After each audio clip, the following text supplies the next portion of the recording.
Yes people, done with your break. आप लोगों का ब्रेक हो गया। ब्रेक के बाद वापस से आपका स्वागत है। So let's move to the next section. और आज आपकी नेक्स्ट सेक्शन जो हम पढ़ने वाले हैं, that section is 194C। 194C का मतलब होता है, सी मतलब कॉन्ट्रैक्ट, सी मतलब कॉन्ट्रैक्ट, ऐसे याद रखो, सी मतलब contract. 194C, C for contract, याद रहेगा ना, सी फॉर कॉन्ट्रैक्ट। अब एक बात बताओ, कॉन्ट्रैक्ट में से टीडीएस कौन काटेगा, कैसे काटेगा, क्या होगा, तो समझने की कोशिश करना। एक लड़की को देखा तो ऐसा लगा जैसे, इधर देखो ठीक है, तो देखो सबसे पहली चीज कि सर इस सेक्शन में पेयर कौन होगा, इस सेक्शन में पेई कौन होगा, इस सेक्शन में रेट क्या होगी, और इस सेक्शन में कुछ कंडीशंस क्या है। तो देखो सबसे पहली चीज पेयर। कॉन्ट्रैक्ट में एक बात बताओ, पेमेंट कौन करता है, कॉन्ट्रैक्टर या कॉन्ट्रैक्टी? पेयर कौन होगा, कॉन्ट्रैक्टर या कॉन्ट्रैक्टी? एक कॉन्ट्रैक्ट है, तो एक कॉन्ट्रैक्ट में सर एक बात बताइए, कॉन्ट्रैक्ट में पेमेंट कौन करेगा, कॉन्ट्रैक्टर या कॉन्ट्रैक्टी? कॉन्ट्रैक्टर या कॉन्ट्रैक्टी, पेमेंट कौन करेगा बताओ मुझे। तो सर एक बात बताओ, पेयर में यहां लिखा हुआ है एनी पर्सन, बट एक बात बताओ, एनी पर्सन, बट कॉन्ट्रैक्ट में पेमेंट करता कौन है, कॉन्ट्रैक्टर या कॉन्ट्रैक्टी? राइट आंसर इज कॉन्ट्रैक्टी करता है ना कॉन्ट्रैक्टर को। तो काटेगा कौन यहां पे, यहां काटेगा कॉन्ट्रैक्टी, काटेगा किसका, कॉन्ट्रैक्टर का।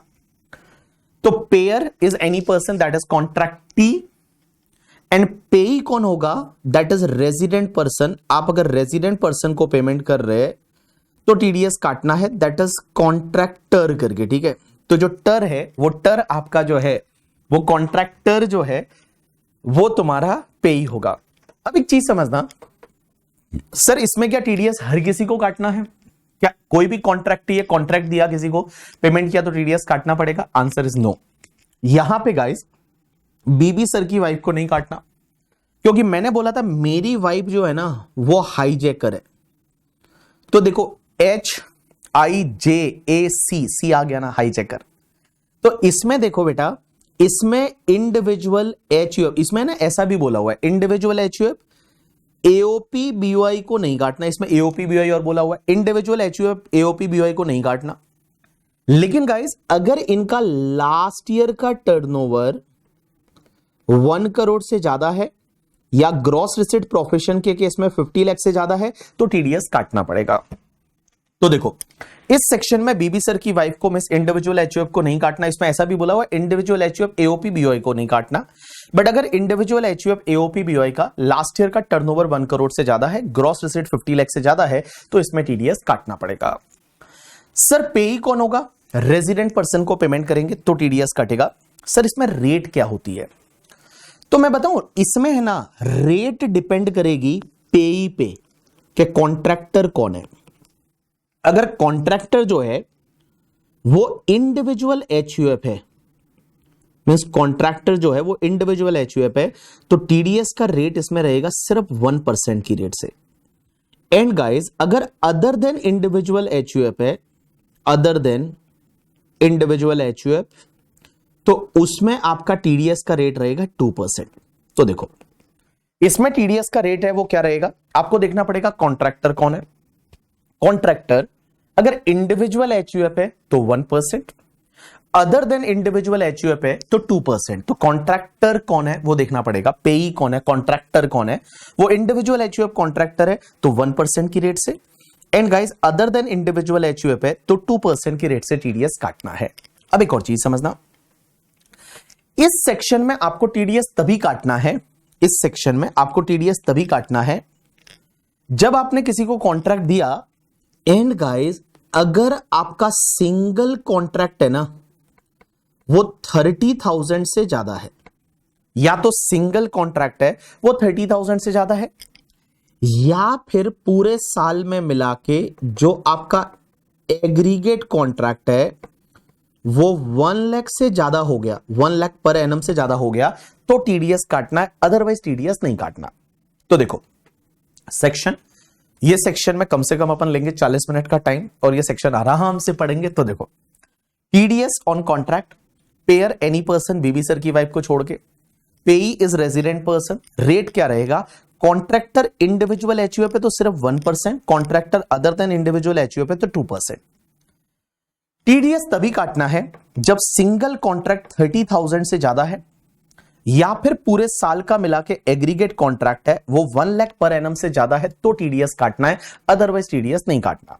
मैं सिंगल कॉन्ट्रैक्ट, एक बार कॉन्ट्रैक्ट दिया वो 30 से ज्यादा है तो टीडीएस काटो, या फिर पूरे साल का मिला के 1 लाख पर एनम से ज्यादा हुआ तो टीडीएस काटना है, अदरवाइज टीडीएस आपको नहीं काटना करके। ठीक है, एक एग्जांपल लेते हैं, एग्जांपल से समझने की कोशिश करते हैं।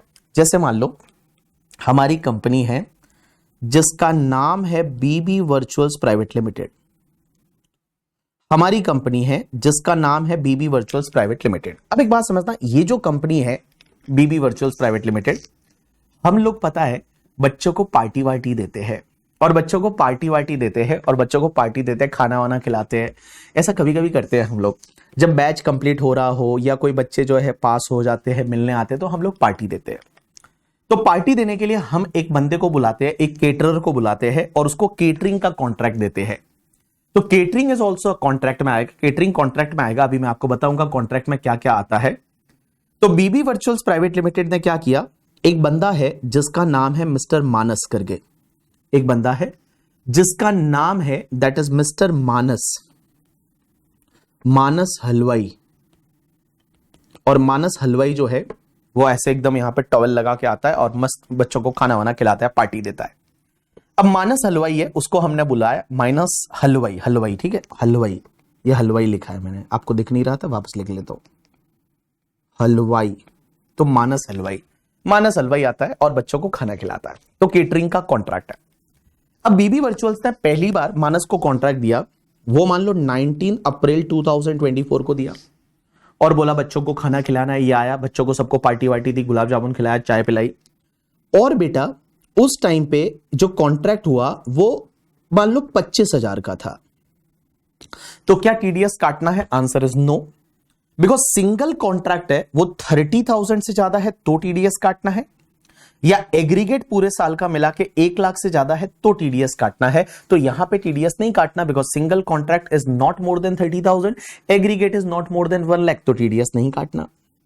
उसके बाद मैंने 15 जुलाई 2024 को मानस को एक और कॉन्ट्रैक्ट दिया, और उस टाइम पे 27,000 का बिल बना, क्या टीडीएस काटना है? Answer is no. उसके बाद मैंने 10 दिसंबर 2024 मेरे बर्थडे पे और बच्चों को पार्टी दी, मानस हलवाई को बुलाया, 28,000 का बिल बना, क्या टीडीएस काटना है? Answer is no. लेकिन गाइज उसके बाद हमने वैलेंटाइन डे की पार्टी दी और वैलेंटाइन डे को और बुलाया मानस को, और मानस का बिल बन गया 25,000। अब क्वेश्चन ही आता है अब टीडीएस काटना है या नहीं। तो देखो सिंगल कॉन्ट्रैक्ट तो 30,000 से ज्यादा का नहीं है, बट पूरे साल का मिला के एग्रीगेट आपका 1 लाख से ज्यादा हो गया ना। Single contract is not more then 30,000, but aggregate तो 1 लाख से ज्यादा हो गया, क्योंकि आप देखोगे तो यहां 25, 27, 28 एंड 25 एग्रीगेट आपका कितना हो गया? एग्रीगेट जो है वो आपका 1,05,000 हो गया। So since aggregate is more then 1 lakh, तो यहां पे टीडीएस काटना पड़ेगा। Answer is yes. तो यहां पे टीडीएस काटना पड़ेगा, लेकिन टीडीएस कितने पे काटेंगे?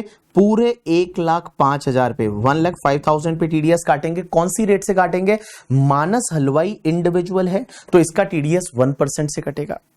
तो 1% की रेट से टीडीएस काटेंगे, तो बेटा 1050 का टीडीएस काटना है। और टीडीएस कौन काटेगा? बीबी वर्चुअल्स प्राइवेट लिमिटेड। तो जब हम 25,000 का पेमेंट कर रहे होंगे ना, तो हम क्या करेंगे? 25,000 में से पूरा 1050 टीडीएस काट लेंगे और बाकी वाला है वो मानस को पे कर देंगे। तो 25,000 माइनस 1050, तो आपका 23,950 है, इतने का पेमेंट है वो हम मानस को कर देंगे। So this is called contract. तो ध्यान देना, टीडीएस तभी काटना है जब आपका सिंगल कॉन्ट्रैक्ट 30,000 से ज्यादा है, या फिर पूरे साल का मिला के एग्रीगेट अगर 1 लाख से ज्यादा हो गया तो टीडीएस काटना है, अदरवाइज टीडीएस नहीं काटना।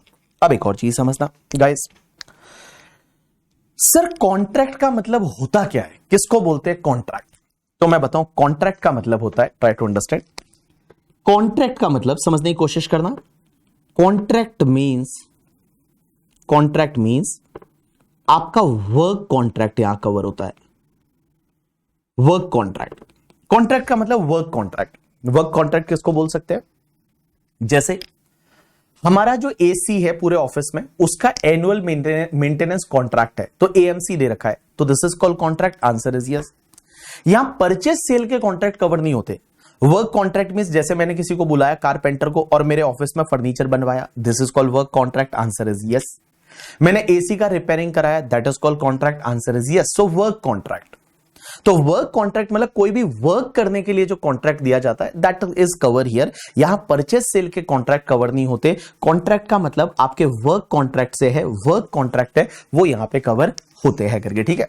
अब एक और चीज समझना, सर एक बात बताओ, वर्क कॉन्ट्रैक्ट है लेकिन एक चीज समझना, कुछ चीजें ऐसी है जो कॉन्ट्रैक्ट में स्पेसिफिकली आएगी।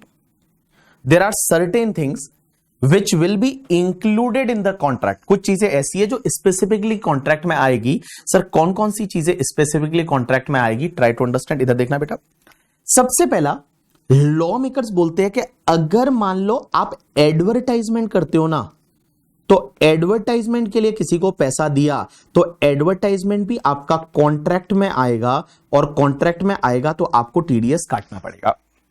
तो advertisement is also a contract. आपने किसी को एडवर्टाइजमेंट करने के लिए पैसा दिया तो एडवर्टाइजमेंट कॉन्ट्रैक्ट में आता है और इसका टीडीएस इस सेक्शन में काटना पड़ेगा। एग्जांपल लेते हैं, समझने की कोशिश करते हैं। जैसे मान लो हमने क्या किया, मुंबई में एक ब्राइट मीडिया करके एक कंपनी है, और ब्राइट मीडिया को बोला कि हमारे लिए एक होर्डिंग लगाना है, एक बड़ा सा होर्डिंग लगाना है, जैसे बीबी सर ऐसे खड़े हैं बड़े से करके, ठीक है, और उस पे बीबी सर लिखा हुआ है, बीबी सर डायरेक्ट टैक्स पढ़ाते हैं, ऐसा होर्डिंग लगाना है, और हमने उनको 5 लाख का पेमेंट कर दिया।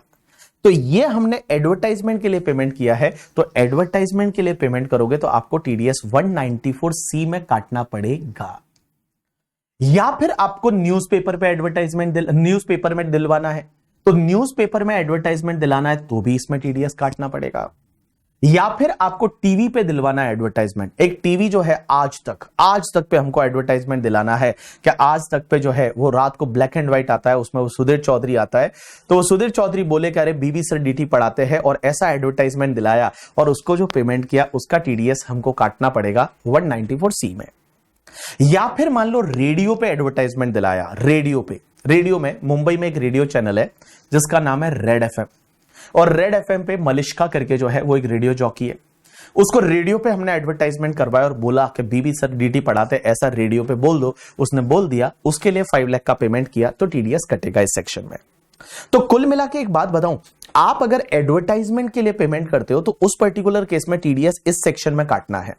एडवर्टाइजमेंट वो टीवी में हो या फिर वो रेडियो पे हो, वो होर्डिंग हो, न्यूज़पेपर में हो, कहीं भी आप एडवर्टाइजमेंट के लिए पेमेंट कर रहे हो तो आपको टीडीएस है वो 194C में काटना पड़ेगा। ये तुम्हारे कॉन्ट्रैक्ट में आता है।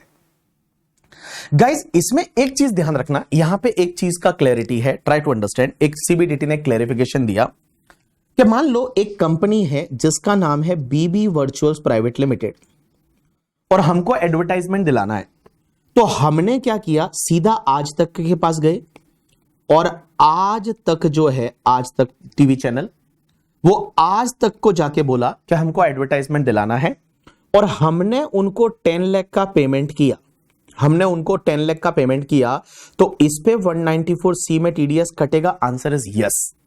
हम आज तक के पास गए और आज तक को बोला कि आज तक वालों हमको एडवर्टाइजमेंट कराना है, तो हमने उनको 10 लाख का पेमेंट किया तो टीडीएस कटेगा इस सेक्शन में। आंसर इज यस, टीडीएस कटेगा। दूसरी चीज, अगर हमने जो है यहां पे दूसरा इंटरेस्टिंग पार्ट है, हमने क्या किया, ये 10 लाख का पेमेंट आज तक को नहीं किया, हमने एक एडवर्टाइजमेंट एजेंसी को पेमेंट किया, एडवर्टाइजमेंट एजेंसी मतलब ऐसी होती है ना एड एजेंसी वगैरह, बहुत सारी मार्केट में मिल जाएगी। जैसे मान लो एक ग्लोबल एडवर्टाइजर करके है, ग्लोबल एडवर्टाइजर, तो हमने क्या किया, ग्लोबल एडवर्टाइजर के पास गए और ग्लोबल वालों को बोला, ग्लोबल वालों हमको आज तक पे एड दिलानी है, तो बोला चलो कोई बात नहीं दिलवा देंगे।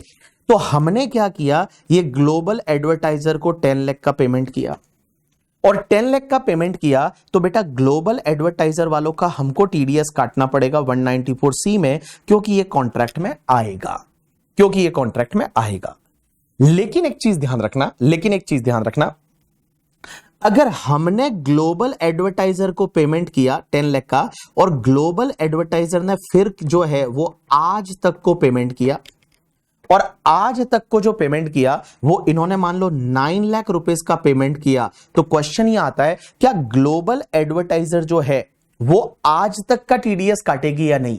राइट आंसर इज, यहां पे इन्होंने बोला है कि जब ये पेमेंट हमने एडवर्टाइजमेंट एजेंसी को किया, हमने इनका टीडीएस 194C में काट लिया, तो बेटा ये एडवर्टाइजमेंट एजेंसी जब न्यूज चैनल को या न्यूज़पेपर को या रेडियो चैनल को पेमेंट करेगी तो इस पे टीडीएस नहीं काटना है, नो टीडीएस, इस पे टीडीएस नहीं काटना है, नो टीडीएस। तो देखो अगर हमने पेमेंट इसको किया, हमने टीडीएस काट लिया, तो बेटा एडवर्टाइजमेंट एजेंसी जब आगे पेमेंट करेगी आज तक को तो उसको टीडीएस नहीं काटना। लेकिन आप मुझे ये बोलोगे कि सर एक बात बताओ, यहां पे इसको मिला तो 10 लाख था और इसने आगे 9 लाख ही दिया है, तो 1 लाख अपने पास में रख लिया, तो 1 लाख अगर इसने पास में रख लिया तो सर एक बात बताओ, क्या ये 1 लाख को कमीशन माना जाएगा? क्या इनको कमीशन मिला ऐसा माना जाएगा? ये कमीशन मिला और आज तक को क्या 194H में टीडीएस काटना पड़ेगा? अभी अपन ने पहले 194H पढ़ी थी, क्या उसमें टीडीएस काटना पड़ेगा? आंसर इज नो, ये कमीशन नहीं है, क्योंकि ये जो है ना एडवर्टाइजमेंट एजेंसी, ये कोई उनकी प्योर एजेंसी नहीं है, आपका एजेंट कोई होता है, एजेंट को अगर आप कमीशन देते हो तो वो कमीशन उसमें टीडीएस कटेगा। ये एडवर्टाइजमेंट एजेंसी एंड आज तक ये प्रिंसिपल लेवल पे काम करते हैं, ये कोई उनकी कोई एजेंसी नहीं है, उनके लिए ही काम नहीं कर रही, ऐसा नहीं है। तो बेटा उस 1 लाख रुपया जो रिटेन किया है, वो 1 लाख रुपया जो रिटेन किया है ना, इस 1 लाख पे 194H में टीडीएस नहीं आएगा। तो देखो पहली चीज मैंने क्या बताया, अगर आपके क्लाइंट ने सीधा आज तक को पेमेंट कर दिया 194C में टीडीएस काटो। अगर आप एडवर्टाइजमेंट एजेंसी के थ्रू गए तो एडवर्टाइजमेंट एजेंसी को अगर आप पेमेंट करते हो करके, एडवर्टाइजमेंट एजेंसी को अगर आप पेमेंट करते हो, एडवर्टाइजमेंट एजेंसी को अगर आप पेमेंट करते हो तो टीडीएस काटना है, बट फिर एडवर्टाइजमेंट एजेंसी आगे पेमेंट करेगी तो उसको टीडीएस काटने की जरूरत नहीं, ऐसा क्लेरिफिकेशन दिया है। अब एक और चीज समझना गाइस, अगर आप कोई प्रोग्राम बनवाते हो तो भी आपको टीडीएस काटना पड़ेगा। अगर आपने कोई प्रोग्राम बनवाया तो भी टीडीएस काटना पड़ेगा। प्रोग्राम क्या हो सकता है, एग्जांपल लेते हैं, समझने की कोशिश करना। प्रोग्राम बनवाया, अगर आपने कोई ऐसा एडवर्टाइजमेंट बनवाया या प्रोग्राम बनवाया तो भी आपको टीडीएस काटना पड़ेगा। It is called work contract. Example लेते हैं, आपको समझ में आएगा। एक एग्जांपल लेते हैं, जैसे मान लो फॉर एन एग्जांपल एक टीवी चैनल है जिसका नाम है आज तक। एक टीवी चैनल है जिसका नाम है आज तक। अब एक बात समझना, आज तक को है ना महाभारत बनवानी थी, आज तक को महाभारत बनवानी थी। तो आज तक को महाभारत बनवानी थी, क्या बनवानी थी? महाभारत बनवानी थी। महाभारत बनवानी है, रोज शाम को महाभारत करवाते हैं टीवी पे, बट इनको अलग से एक महाभारत और बनवानी थी। तो ये गए किसके पास में महाभारत बनवाने के लिए? आज तक वाले जो है, चीजों को ध्यान देना, ये गए बालाजी टेलीफिल्म्स के पास में। बालाजी टेलीफिल्म्स तो ये जो है ये बालाजी टेलीफिल्म्स के पास में गए और ये जो बालाजी टेलीफिल्म्स के पास में गए और उनको जाके बोला कि हमको महाभारत बनानी है। तो Balaji telefilms is a production house, जैसे करण जौहर का धर्मा प्रोडक्शन है, वैसे ही बालाजी टेलीफिल्म्स है वो एकता कपूर का है, तो that is the production house करके, ठीक है। और उनको जाके बोलते हैं कि सर हमको है ना एक महाभारत बनवानी है। तो बोला बोलो कैसे बनानी है। तो इन्होंने पूरा स्पेसिफिकेशन दिया कि हमको महाभारत ऐसे बनानी है कि इसमें जो है ये बंदा है वो दुर्योधन रहेगा, ये बंदा जो है वो कृष्ण बनेगा, ये बंदा जो है वो अर्जुन बनेगा, ये जो है मान लो आयुष है वो शकुनी बनेगा करके, ठीक है। अगर मान लो ऐसा पूरा उन्होंने एकदम स्पेसिफिकेशन दे दिया करके, ठीक है। क्या हमारा जो वेद है वो मान लो कर्ण बनेगा, तो ऐसा सब बताया कि हमको ऐसी ऐसी महाभारत बनानी है। अब एक बात बताओ, इन्होंने जो स्पेसिफिकेशन दिया था इसके हिसाब से बालाजी टेलीफिल्म्स ने इनको महाभारत बना के दे दिया। बालाजी टेलीफिल्म्स ने उनको महाभारत बना के दे दिया कि चलो ऐसे ऐसे महाभारत बनानी है, हम आपको बना के दे देते हैं। अब आज तक ने बालाजी टेलीफिल्म्स को 5 करोड़ का पेमेंट किया, तो बेटा ये भी आपके कॉन्ट्रैक्ट में जाएगा और उस पर टीडीएस कटेगा। तो अगर आप कोई प्रोग्राम बनवाते हो, आप जो है वो कहीं प्रोग्राम बनवाते हो, क्या बनवाते हो, प्रोग्राम बनवाते हो, तो अगर आपने जैसे मान लो यहां पे आज तक वाले गए बालाजी टेलीफिल्म्स के पास और बोलते हैं हमको प्रोग्राम बना के दो, महाभारत बनवा के दो, महाभारत बना के दो, ये बोलता है द्रौपदी कौन बनेगा, तुम ही बन जाना द्रौपदी करके, ठीक है, तो द्रौपदी है वो तुम बन जाना। तो अगर आज तक वाले बालाजी टेलीफिल्म्स के पास में गए और उनको बोला कि हमको महाभारत ऐसा ऐसा बना के दो, पूरा स्पेसिफिकेशन दिया, पूरा स्पेसिफिकेशन दिया, उसके हिसाब से महाभारत बनवा के दिया, तो बेटा ये वर्क कॉन्ट्रैक्ट में आएगा। और जब वर्क कॉन्ट्रैक्ट में आएगा, जब ये वर्क कॉन्ट्रैक्ट में आएगा तो इस पे टीडीएस 194C में आएगा। लेकिन गाइस दूसरा केस क्या हो सकता है, आज तक वाले जो है वो गए बालाजी टेलीफिल्म्स के पास और बोलते हैं हमको महाभारत चाहिए। बालाजी टेलीफिल्म्स वाले बोलते हैं हमने महाभारत बना के रखी है पहले से, हमने एक पहले से महाभारत बना के रखी है, मतलब पहले से एक महाभारत रखी हुई है बना के, उनके पास पहले से थी, महाभारत बनाई हुई थी पहले से, और उन्होंने बोला कि यही वाली महाभारत आप अपने टीवी पे चला लो। मतलब ऑलरेडी वो महाभारत पहले बनी हुई है, ऑलरेडी पहले बनी हुई है, प्रोग्राम वो ऑलरेडी पहले बना हुआ है, वो जो है वो प्रोग्राम पहले ऑलरेडी बना हुआ है, और बोला आप अपने टीवी पे चला दो, तो क्या ये कॉन्ट्रैक्ट में आएगा, उसके लिए पैसा मिलेगा? वो आंसर इज नो, वो 194C के कॉन्ट्रैक्ट में नहीं आएगा। तो देखो अगर मान लो आप गए और आपने बोला स्पेसिफिक मुझे प्रोग्राम बना के दो, तो वो कॉन्ट्रैक्ट में आएगा। लेकिन पहले से बना बनाया प्रोग्राम आपने अपने टीवी पे ऐसे ही रन करा दिया, तो उसमें बेटा 194C में टीडीएस नहीं आएगा। यू गॉट माय पॉइंट और नॉट? यस। तो हम बात कर रहे हैं कॉन्ट्रैक्ट, कॉन्ट्रैक्ट में क्या आएगा? तो कॉन्ट्रैक्ट में सबसे पहले एडवर्टाइजमेंट है। अगर आप एडवर्टाइजमेंट करवाते हो तो एडवर्टाइजमेंट आपका कॉन्ट्रैक्ट है, ये तुम्हारे कॉन्ट्रैक्ट में आएगा। अब एक और चीज समझना, दूसरी चीज, अगर आपका कहीं भी कैरेज ऑफ गुड्स और पैसेंजर, अगर गुड्स और पैसेंजर का कैरियर्स का कॉन्ट्रैक्ट है, कैरियर्स का कॉन्ट्रैक्ट गुड्स और पैसेंजर बाय एनी मोड, किसी भी मोड से हो सकता है other than railway, other than railway, railway को छोड़ के, ट्रेन को छोड़ के, अगर आपने किसी को गुड्स या पैसेंजर कैरीज करने का कॉन्ट्रैक्ट दिया, that is carriers of goods और passenger by any mode other than railway, तो ये भी तुम्हारे कॉन्ट्रैक्ट में आएगा, इसमें भी टीडीएस काटना पड़ेगा। जैसे एग्जांपल के लिए एक बात बताओ, हमारे कुरियर कंपनी जितनी भी है, तो हम डीटीडीसी के थ्रू आपको जो गुड्स भेजते हैं that is the goods carriers का कॉन्ट्रैक्ट हो गया। या फिर मान लो जो है हमारी बुक्स प्रिंट होती है दिल्ली में, और दिल्ली में जब बुक प्रिंट्स होती है तो बुक प्रिंट्स होने के बाद वो मुंबई आती है, ट्रांसपोर्टर के थ्रू मंगाते हैं, तो that is the carriers of the goods हो गया। तो कैरियर्स ऑफ द गुड्स और पैसेंजर बाय एनी मोड, तो ये कॉन्ट्रैक्ट में आएगा अदर देन रेलवे, रेलवे को छोड़ के। क्योंकि एक बात बताओ, रेलवे गवर्नमेंट का है, अब आप रेलवे को कैरियर्स का पेमेंट करोगे और रेलवे का टीडीएस काट के, मतलब गवर्नमेंट का टीडीएस काट के गवर्नमेंट को ही जमा करा दोगे, क्या भला करोगे? ठीक है, तो रेलवे का टीडीएस नहीं काटना, रेलवे का टीडीएस है वो रेलवे का टीडीएस नहीं काटना। अदरवाइज अगर आप कैरियर्स ऑफ गुड्स करते हैं या कैरियर्स ऑफ पैसेंजर करते हैं बाय एनी मोड, किसी भी मोड से, तो आपको टीडीएस काटना पड़ेगा। ये तुम्हारे कॉन्ट्रैक्ट में आएगा और यहां पे कॉन्ट्रैक्ट में आएगा और इसमें टीडीएस काटना पड़ेगा। तो मैंने क्या बोला, कैरियर्स ऑफ गुड्स और carriers of passenger by any mode other than railway, railway को छोड़ के। तो रेलवे को आप छोड़ दीजिए, रेलवे को छोड़ के किसी के थ्रू अगर आप कैरियर्स ऑफ गुड्स करते हैं, कैरियर्स ऑफ पैसेंजर करते हैं, तो उसमें टीडीएस आएगा, ये कॉन्ट्रैक्ट में आएगा। अब एक और चीज समझना, अगर आपने किसी को कोई इसमें एक और चीज है, एक चीज ध्यान रखना, इसमें अगर आप कैरियर्स ऑफ गुड्स करते हैं और कैरियर्स ऑफ गुड्स वाले को पेमेंट करते हैं तो आपको टीडीएस काटना है। लेकिन गाइस इसमें एक एक्सेप्शन है, क्या है पता है?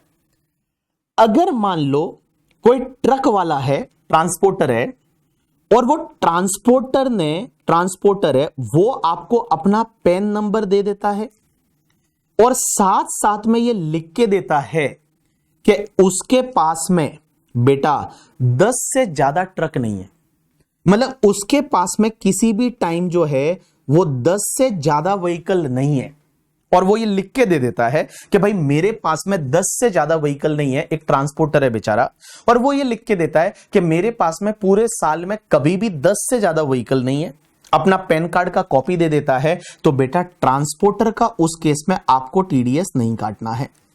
तो अगर ये ट्रांसपोर्टर लिख के दे रहा है और ये लिख के देता है कि पैन नंबर दे देता है और बोलता है मेरे पास 10 से ज्यादा ट्रक नहीं, मैं गरीब हूं ट्रक वाला, तो उस पर्टिकुलर केस में उसका टीडीएस नहीं काटना। अगर ये लिख के दे देता है कि पेन नंबर दे देता है और बोलता है कि मेरे पास 10 से ज्यादा ट्रक नहीं है, तो उस पर्टिकुलर केस में टीडीएस काटने की जरूरत नहीं है। There is no need to deduct the TDS करके, ठीक है। देखो उसकी इनकम भी प्रिजम्पटिव बेसिस पे टैक्सेबल होती है, कम टैक्स लगता है, तो उसका टीडीएस नहीं काटना है। अगर कोई ट्रांसपोर्टर ये लिख के दे देता है कि मेरे पास 10 से ज्यादा व्हीकल नहीं है और अपना पेन नंबर दे देता है, तो उसका टीडीएस नहीं काटना। अब एक और चीज समझना, और वर्क कॉन्ट्रैक्ट में क्या आएगा। तो गाइस वर्क कॉन्ट्रैक्ट में अगर एक कैटरिंग का जो कॉन्ट्रैक्ट है, केटरिंग का कॉन्ट्रैक्ट है, वो भी वर्क कॉन्ट्रैक्ट में आएगा। केटरिंग जो मैंने बताया था, वो अपना खाने वाला खिलाने वाला बंदा, मानस हलवाई भाई, तो केटरिंग का कॉन्ट्रैक्ट भी वर्क कॉन्ट्रैक्ट में आएगा। अब लास्ट एक और पॉइंट है, बस उसके बाद में ये पॉइंट कंप्लीट हो गया। और लास्ट पॉइंट ये बोलता है कि अगर आपका मैन्युफैक्चरिंग ऑफ एनी प्रोडक्ट, कोई बंदा है वो आपके लिए प्रोडक्ट मैन्युफैक्चर कर रहा है, manufacturing of any product out of material supplied by client, means अगर क्लाइंट मटेरियल सप्लाई करता है और उससे अगर कोई भी गुड्स या प्रोडक्ट का मैन्युफैक्चरिंग करता है as per the specification given by the client, अगर क्लाइंट स्पेसिफिकेशन दे रहा है और उसके हिसाब से अगर कोई प्रोडक्ट बना के दे रहा है और मटेरियल भी वही सप्लाई कर रहा है क्लाइंट, तो उसमें कॉन्ट्रैक्ट माना जाएगा, टीडीएस आएगा। इसको प्रैक्टिकल लाइफ में आपको सुना होगा तो जॉब वर्क बोलते हैं। अगर जीएसटी में कहीं आया होगा जॉब वर्कर वगैरह, तो जॉब वर्क बोलते हैं। क्या होता है, मैं एक एग्जांपल लेता हूं, एग्जांपल से आप समझने की कोशिश करिए। देखिए मैं क्या बोल रहा हूं, manufacture of any product out of the material supplied by the client. Client जो है वो मटेरियल जो है वो क्लाइंट जो है वो मटेरियल सप्लाई करेगा। तो manufacturing of any product out of the material supplied by the client, client क्या कर रहा है, मटेरियल सप्लाई कर रहा है, और उस मटेरियल से अगर आप कोई भी प्रोडक्ट बना के दे रहे हो तो उसमें बेटा जो जिसको जॉब वर्क बोलते हैं।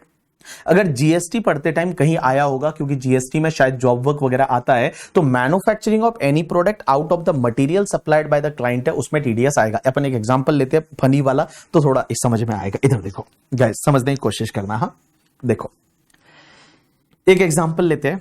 एक बंदा है जिसका नाम है मिस्टर आयुष। एक बंदा है जिसका नाम है मिस्टर आयुष करके, ठीक है। अब हुआ क्या, आयुष जो है, आयुष क्या करता है, आयुष को एक पलंग बनवाना है। क्या बनाना है, पलंग बनवाना है, ठीक है। तो पलंग बनवाने के लिए ये गया एक बंदे के पास जिसका नाम है वेद पलंग वाला।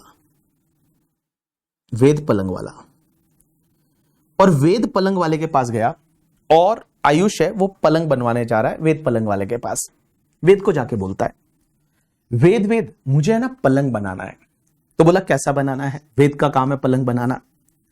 अब एक बात समझता, वेद का काम है पलंग बनाना। पलंग बनवाने के लिए गया कौन, आयुष है वो वेद के पास गया और वेद ने पलंग बना के दिया। ये ऐसा बोला ऐसा पलंग बनाना है जिसमें है ना ऐसा एकदम गद्दी वद्दी हो बढ़िया सी करके, ठीक है।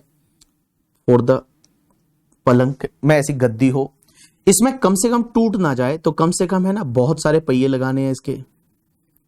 ऐसा स्पेसिफिकेशन पूरा दिया। किसने दिया, आयुष ने दिया कि मुझे ऐसा पलंग बनाना है वेद पलंग वाले को। और भाई साहब ये ऐसा पलंग बनाना है, ये पूरा उसने पूरा डिस्क्रिप्शन दे दिया। अब एक बात समझना, आयुष को वेद पे भरोसा नहीं, वेद पे कोई भरोसा नहीं करता करके, ठीक है। वेद को जो है वो कोई भरोसा नहीं करता। जो वेद जो है इसको आयुष ने मटेरियल भी खुद ने दिया कि एक काम कर बाबू, है ना, ये मटेरियल से तू पलंग बना के दे।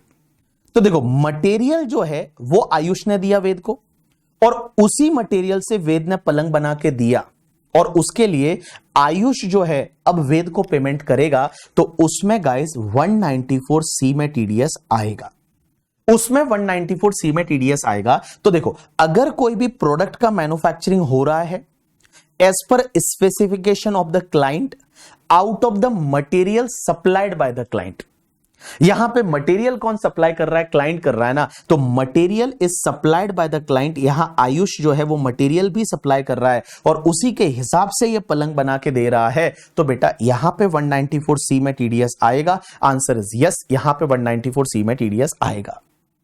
अब एक बात समझना, यहां मटेरियल जो है वो या तो आयुष ने फ्री में सप्लाई किया या फिर सेल किया तो टीडीएस आएगा।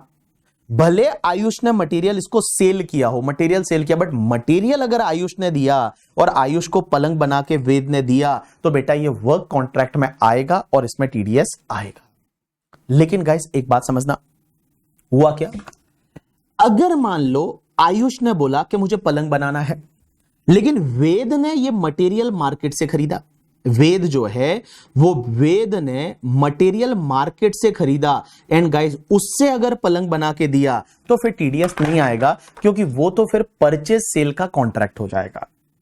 अगर वेद ने ये मटेरियल मार्केट से खरीदा, ये मटेरियल मार्केट से खरीदा, वेद ने ये मटेरियल मार्केट से खरीदा, वेद ने ये मटेरियल मार्केट से खरीदा और बेटा और उससे पलंग बना के दे दिया तो फिर टीडीएस नहीं आएगा, क्योंकि ये जो है ये तुम्हारा वर्क कॉन्ट्रैक्ट नहीं है।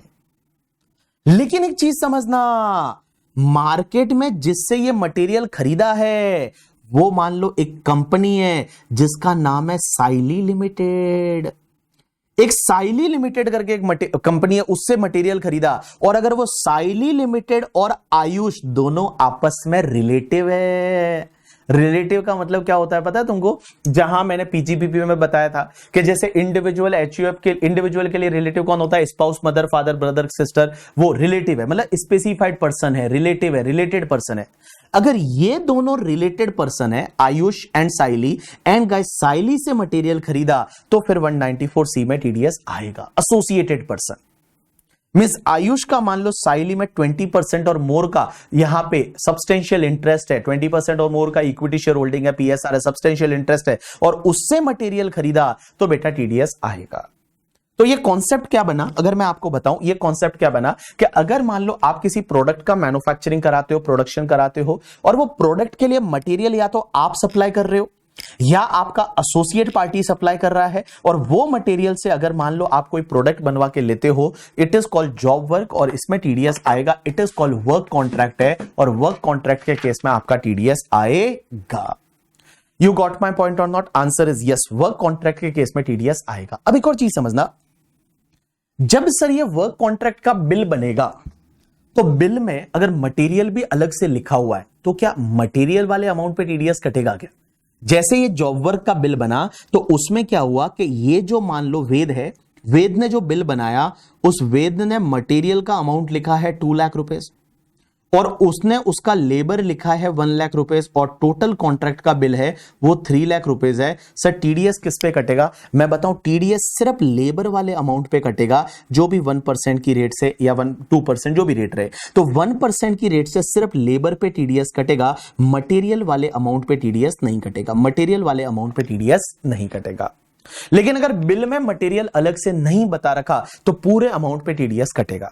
जैसे बिल में ये मटेरियल का अमाउंट अलग से नहीं बता रखा तो पूरे 3 लाख वाले अमाउंट है, वो 3 लाख वाले अमाउंट पे आपका टीडीएस है वो कट जाएगा।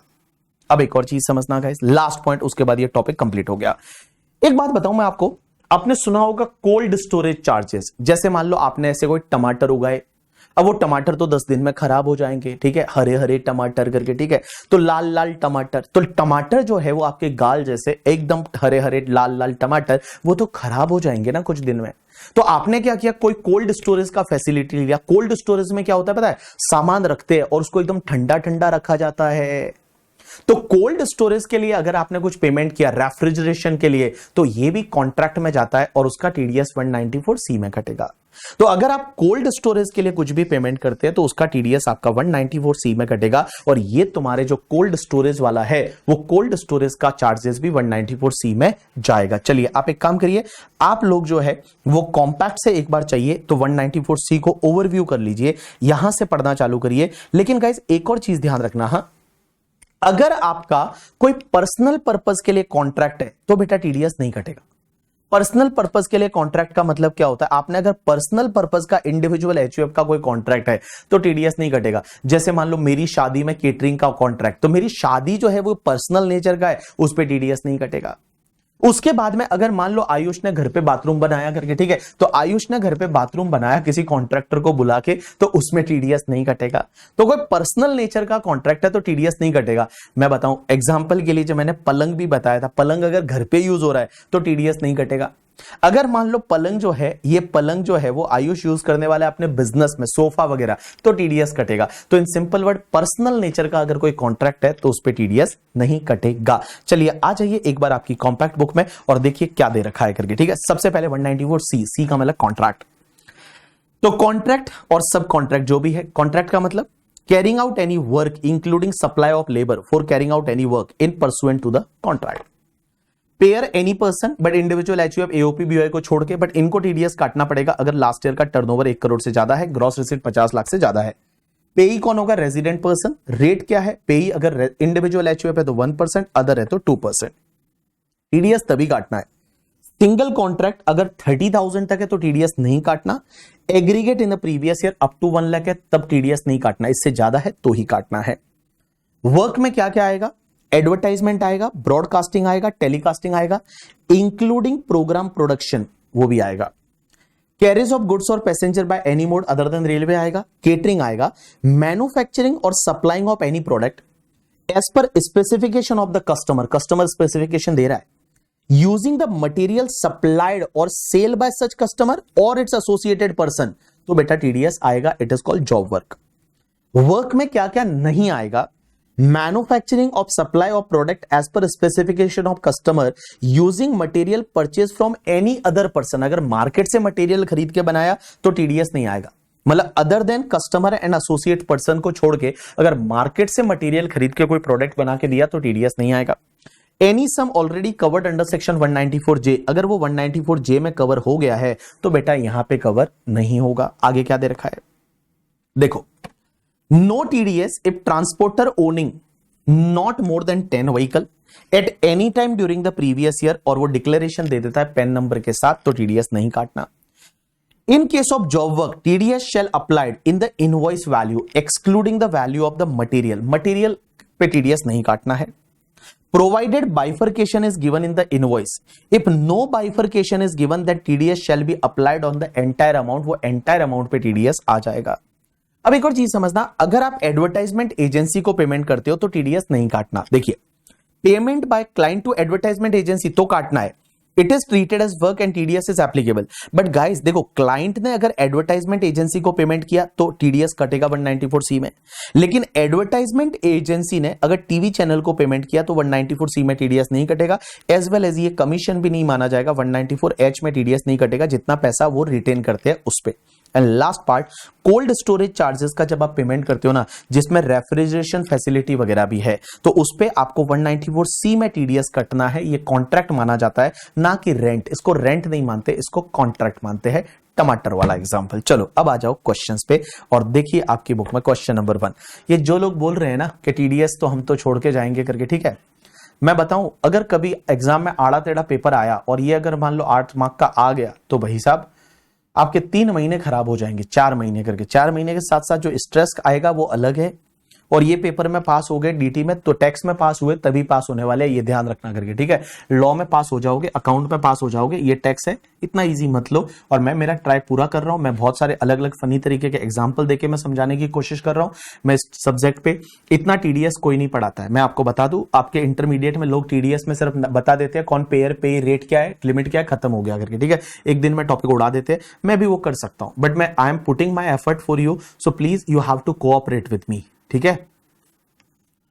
हाँ, वो एक्सक्लूड वाला अमेंडमेंट है क्योंकि वो ग्रीन का वो स्पेसिफिकेशन इस बार डाला है उन्होंने करके, ठीक है। चलो आ जाइए सब लोग क्वेश्चंस पे। क्वेश्चन नंबर 3 पे आ जाइए, क्वेश्चन नंबर 3 पे आ जाइए। चलो, तो जो लोग जो है, जिन लोगों को ज्यादा दिक्कत है या कोई बार बार लिखता है अरे तो मैं तो छोड़ के चला जाऊंगा, मैं अरे तो मत लिखना यार, मत पढ़ना करके छोड़ देना। किसने कोई जबरदस्ती कहा है, किया है क्या?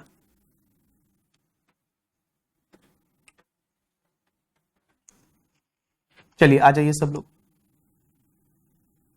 इधर देखिए सब लोग, देखिए क्या दे रखा है। ABC limited is one company makes the following payment to mister X a contractor. Contractor को पेमेंट किया contract work during the previous year 24-25 में कॉन्ट्रैक्ट वर्क किया है उसका पेमेंट कर रहे हैं, ठीक है।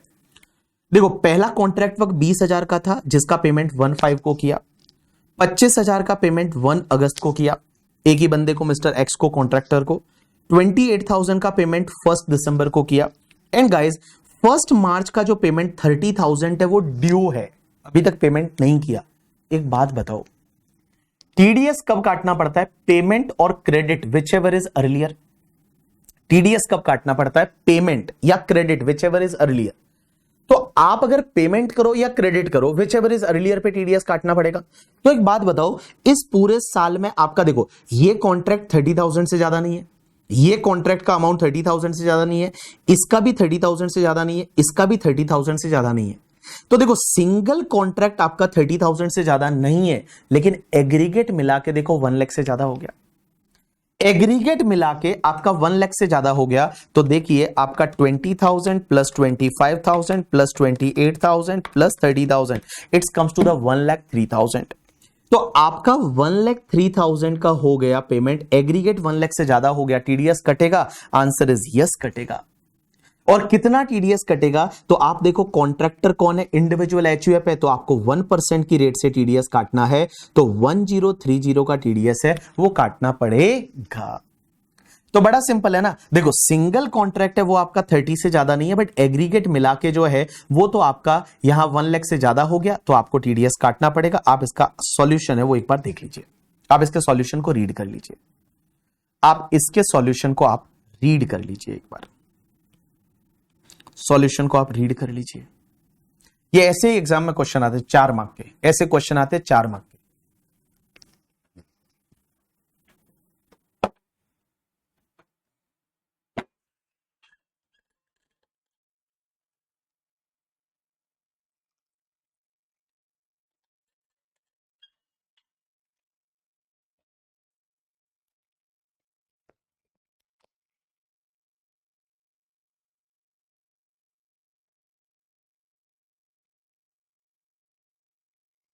30,000 पे नहीं किया तो भी टीडीएस तो काटना पड़ेगा, पेमेंट और crediting which ever is earlier.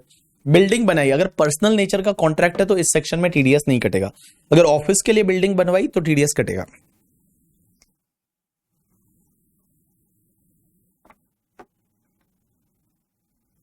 चलिए नेक्स्ट क्वेश्चन, क्वेश्चन नंबर 4। अरे ये तो एकदम छोटू सा क्वेश्चन है, सिंपल सा, आपको पता है ये क्वेश्चन क्या है।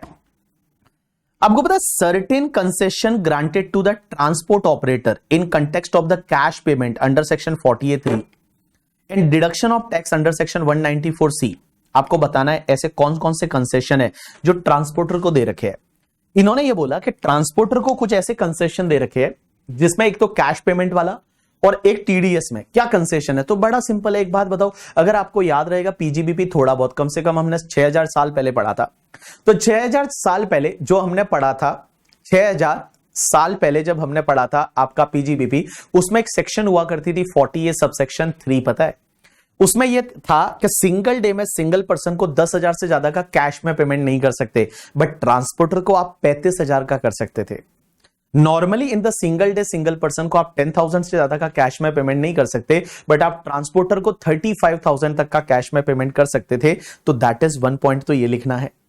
दूसरा, आपको टीडीएस में भी एक बेनिफिट दे रखा है कि अगर मान लो ट्रांसपोर्टर है, उसके पास में 10 से ज्यादा व्हीकल नहीं है और वो ये डिक्लेरेशन दे देता है कि मेरे पास 10 से ज्यादा व्हीकल नहीं है, अपना पैन कार्ड दे देता है, तो उस पर्टिकुलर केस में उसका टीडीएस नहीं काटना। तो बड़ा सिंपल सा है करके, ठीक है। तो यही 2 पॉइंट जैसा मैंने बोला है वैसा आपको लिखना है, ठीक है। बड़ा सिंपल सिंपल सा आपको लिखना है, इतना कोई हार्ड एंड फास्ट वाला रूल है वो नहीं है, आपको सिंपल सा ये लिखना है। और सिंपल सा आप क्या लिखोगे कि भाई ट्रांसपोर्टर है पहले वाले में कि normally in case of the single day single person more than 10,000 in the cash not allowed as deduction, but in case of transporter payment limit is 35,000, तो ये वाला। और दूसरा कि भैया 194(c) में अगर ट्रांसपोर्टर है वो एक डिक्लेरेशन दे देता है कि उसके पास 10 से ज्यादा व्हीकल नहीं है और पैन नंबर दे देता है, तो फिर उसका टीडीएस काटने की जरूरत नहीं है करके, ठीक है। चलो अब एक और चीज समझना आप लोग, उसके बाद में क्वेश्चन नंबर 6 पे आ जाइए और देखिए क्वेश्चन नंबर 6 क्या बोलता है। क्वेश्चन नंबर 6, मून टीवी, एक टीवी है, मून टीवी टेलीविजन चैनल है। Moon TV a television channel made payment of 50 lakh to the production house, production house को पेमेंट किया है मून टीवी ने 50 लाख का for production of program for telecasting as per the specification given by the channel. Channel ने पूरा specification दिया और production house जो है वो प्रोडक्शन हाउस ने बोला कि चलो हम आपको एक प्रोग्राम बना के देंगे Mahabharat. The copyright of program is also transfer to Moon TV. Moon TV को कॉपीराइट भी मिलेगा क्योंकि वो प्रोग्राम बनवा रहे हैं तो उन्हीं का प्रोग्राम होगा वो। Would such payment be liable for deduction at TDS under section 194C? Answer is yes, इस पे टीडीएस कटेगा। तो देखिए यहां सॉल्यूशन में क्या दे रखा है, in this case since the program is produced by the production house as per the specification given by Moon TV, कि भाई अर्जुन ये बनेगा, कृष्णा ये बनेगा, वो मैंने बताया था।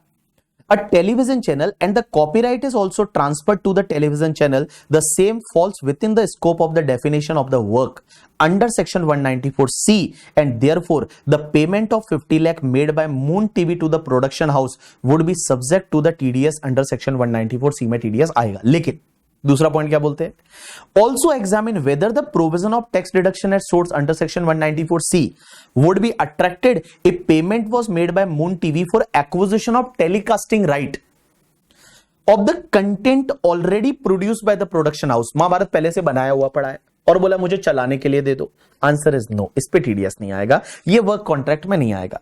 If however the payment was made by Moon TV for the acquisition of telecasting right of the content already produced by production house, there is no contract of carrying out any work as per the requirement under section 194C, and therefore such payment would not be liable for the TDS under section 194C करके। ठीक है, done. So this is the question number आपका 6 करके। ठीक है, चलो done. सो ये 3 question आपके कॉन्ट्रैक्ट से रिलेटेड थे। ये जो 3 क्वेश्चन है ये आपके कॉन्ट्रैक्ट से रिलेटेड थे।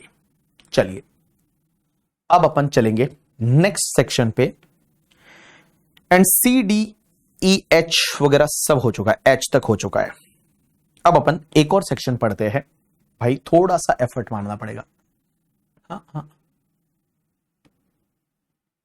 मेरा और विशाल भट्टर सर का कॉन्ट्रैक्ट नहीं है, ये कॉन्ट्रैक्ट नहीं है, ये प्रोफेशनल सर्विस है। इस पे 194J में आएगा, मैं बताऊंगा। इस पे 194J में टीडीएस आएगा, मैं अभी थोड़ी देर में आपको बताऊंगा। उस पे 194J में आएगा। चलो आप इधर देखो एक बार, सब लोग इधर देखो। Next section is 194I। आई तुझा आशीर्वाद करके। ठीक है, that is TDS on rent. Rent पे टीडीएस 194I में आएगा। आई इज आई मतलब रेंट। अब आई को कैसे कनेक्ट करोगे रेंट से, वो मुझे बताओ कुछ करके। पेयर कौन होगा, पेई कौन होगा, और रेट क्या होगी, और गाइस कंडीशन क्या है। पेयर कौन होगा, पेई कौन होगा, रेट क्या होगी और कंडीशन क्या होगा। आई को रेंट से कनेक्ट करके बताओ ना। I is a rent. चलो एक काम करो, मैं बताता हूं आपको। पता है हम महाराष्ट्र में आई किसको बोलते हैं? आई का मतलब होता है मम्मी को, अपनी मम्मी को, मां को आई बोलते हैं। तो मम्मी को, अम्मी को हम लोग आई बोलते हैं। आई तुझा आशीर्वाद। तो ऐसे आपने देखा होगा महाराष्ट्र में, अगर आप मुंबई या पुणे में जाओगे तो एक बात समझना, आपने देखा होगा बहुत सारे बाइक होते हैं ना, बाइक या गाड़ी, उसके पीछे ऐसा लिखा होता है आई तुझा आशीर्वाद, मतलब मां तुम्हारा आशीर्वाद। तो आपको लगता नहीं आप इतने बड़े हो गए हो, इतने ढीठ हो गए हो करके। ठीक है, इतने ढीठ हो गए हो, रुको आप तो रुको थोड़ी देर। इतने बड़े हो गए हो, इतने ढीठ हो गए हो, 20-20 साल की उम्र हो गई है तुम्हारी, अब भी तुम घर पे रहते हो अपनी मम्मी के। आपको लगता नहीं आपको मम्मा को रेंट देना चाहिए? आपको लगता नहीं मम्मा को आपको रेंट देना चाहिए? तो आई को रेंट देना है, क्योंकि आई के घर में पड़े हो तुम करके, आई के घर में तुम रह रहे हो, तो तुमको मम्मा को रेंट देना है। तो आई मतलब रेंट करके, ऐसे याद रख लो। बोले क्या कहानी बनाई है आपने करके। ठीक है, आई को रेंट देना है तो अपनी मम्मी को रेंट देना है। 194I, I is for rent, TDS on the rent. अब एक चीज समझना, पेयर कौन होगा?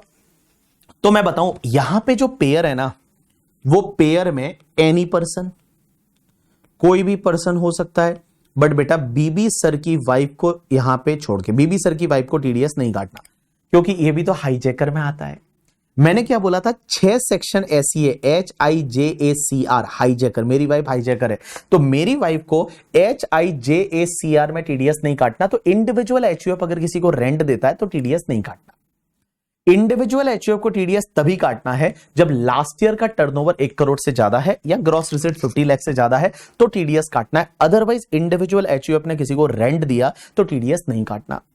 सर पेई कौन होगा, किसको रेंट देंगे तो टीडीएस काटना है? अगर किसी भी रेजिडेंट पर्सन को रेंट देंगे तो टीडीएस काटना है। लेकिन सर एक बात बताओ, रेट क्या है? तो मैं बताऊं टीडीएस का रेट इसमें कैसा है, लास्ट में एक टेबल बनवा दूंगा सब रेट की, तो आपको समझ में आ जाएगा इजीली, बाद में याद हो जाएगा। रेट क्या है पता है तुमको? कि अगर plant and machinery and equipment का रेंट है तो 2% की रेट से टीडीएस काटो। लेकिन अगर मान लो बिल्डिंग का रेंट है या लैंड का रेंट है या फर्नीचर का रेंट है तो बेटा टीडीएस आपको 10% की रेट से काटना है। तो अगर आपने प्लांट एंड मशीनरी भाड़े पे लिया और उसका जो रेंट दे रहे हैं तो 2% की रेट से टीडीएस काटो। बिल्डिंग है, लैंड है, फर्नीचर है, उसका रेंट है तो फिर आपको 10% की रेट से टीडीएस काटना है। प्लांट एंड मशीनरी इक्विपमेंट के केस में 2%, बिल्डिंग है, लैंड है, फर्नीचर है तो उसके केस में आपको 10% की रेट से टीडीएस काटना है। लेकिन गाइस एक चीज ध्यान रखना, हाँ, टीडीएस आपको तभी काटना है जब किसी को पूरे साल का मिला के रेंट है वो 2,40,000 पर एनम से ज्यादा दे रहे तो टीडीएस काटना है, अदरवाइज टीडीएस नहीं काटना। अगर आप किसी को इन सिंपल वर्ड में ऐसे, अगर ऐसा उल्टा लिखना चाहूं तो मैं ये ऐसा लिखूंगा कि पूरे साल का रेंट जो है वो अप टू 2,40,000 पर एनम है तो उसमें टीडीएस नहीं काटना, नो टीडीएस। लेकिन अगर 2,40,000 से ज्यादा हो गया तो टीडीएस काटना है। तो देखो, pair any person, BB sir की वाइफ को छोड़ के, पेई is a resident person, rate क्या रहेगा? प्लांट एंड मशीनरी इक्विपमेंट पे 2%, बिल्डिंग है, फर्नीचर है, लैंड है, उस पे 10%, और रेंट पूरे साल का मिला के अगर 240 तक ही है तो टीडीएस नहीं काटना। 2,40,000 से ज्यादा है तो आपको टीडीएस काटना पड़ेगा। अब एक बात समझते हैं, कुछ एग्जाम्पल लेते हैं और एग्जाम्पल से अपन समझने की कोशिश करते हैं। मेरी तरफ देखो, सब लोग इधर ध्यान दो।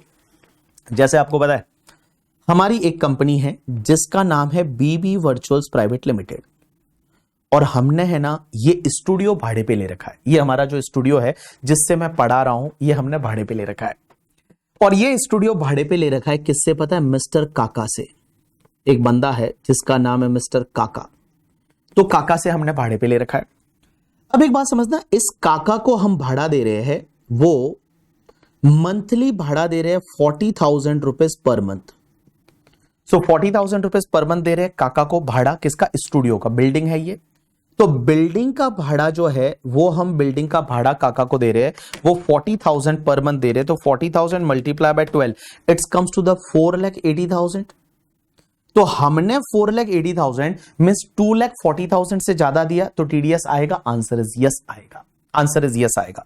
तो जब हम काका को भाड़ा दे रहे हैं पूरे साल का मिला के और वो भाड़ा अगर 240 से ज्यादा है, 2,40,000 से ज्यादा है तो टीडीएस आएगा। If it is up to 2,40,000 तो टीडीएस नहीं आएगा। अगर अप टू 2,40,000 है there is no TDS. If that rent is more than 2,40,000 ना तो टीडीएस आएगा। अब एक और चीज समझना गाइस, हुआ क्या, हमने काका से बिल्डिंग भाड़े पे लिया और बिल्डिंग का भाड़ा पूरे साल का मिला के सिर्फ 1,50,000 है। पूरे साल का मिला के सिर्फ 1,50,000 है तो क्या टीडीएस आएगा? नहीं आएगा। सिर्फ भाड़ा 2,40,000 से ज्यादा है ना तो ही टीडीएस आएगा। अगर 1,50,000 पर एनम है there is no TDS.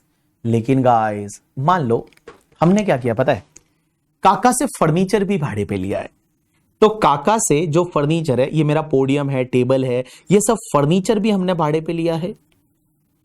And guys furniture भी भाड़े पे लिया है और फर्नीचर का भाड़ा जो है वो मान लो 40,000 पर एनम है।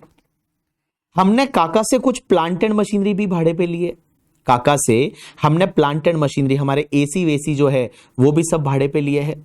तो हमने काका से बाबू यहां प्लांट एंड मशीनरी है, वो प्लांट एंड मशीनरी भी भाड़े पे लिया है। तो क्वेश्चन यहां पे ये आया कि प्लांट एंड मशीनरी भी भाड़े पे लिया है और उसका भाड़ा 1 लाख है पूरे साल का मिला के।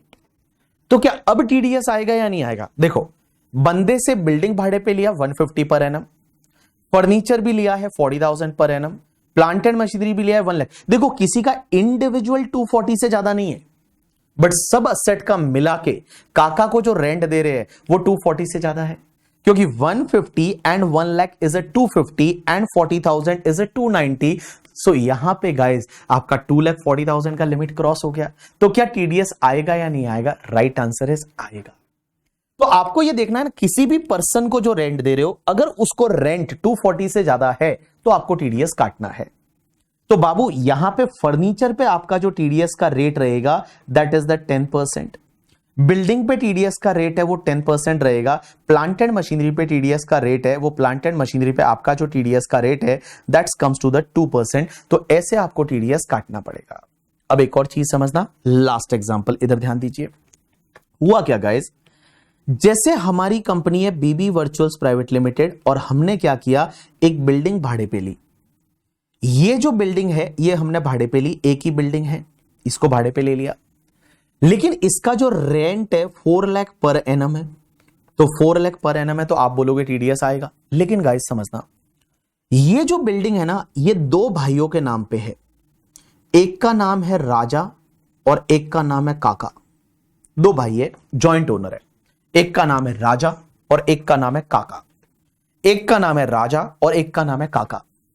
अब एक बात समझना, राजा को हमने रेंट दिया, वो 2 लाख दिया पूरे साल का मिला के। काका को भी रेंट दिया, वो 2 लाख दिया पूरे साल का मिला के। देखो, बिल्डिंग का भाड़ा 4 लाख पर एनम है, rent is 4 lakh per annum, but 2 lakh is paid to the Raja and 2 lakh is paid to the Kaka. Is we are required to deduct TDS here और नॉट? क्या हमको टीडीएस काटना है या नहीं काटना? राइट आंसर इज गाइस, इसमें टीडीएस नहीं कटेगा, नो टीडीएस।